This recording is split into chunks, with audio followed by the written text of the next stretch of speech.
हमारे साथ शहर के कुछ मेहमान दोस्त भी थे। आइलैंड पर पहले से मौजूद मल्लाहों की कश्तियाँ नए दोस्तों के लिए एक नया तजुर्बा था।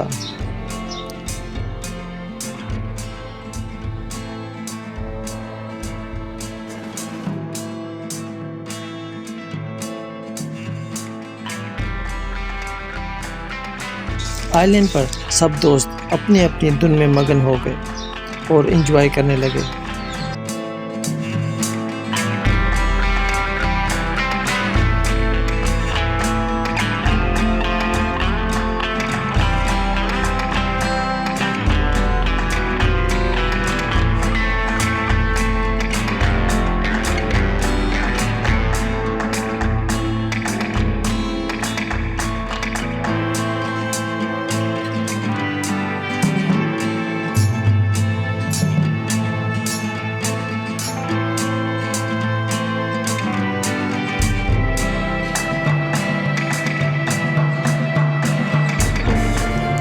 सूरज की गुरूब होते ही दोस्तों ने इफ्तारी की तैयारी की और हम सब ने मिलकर इफ्तारी की।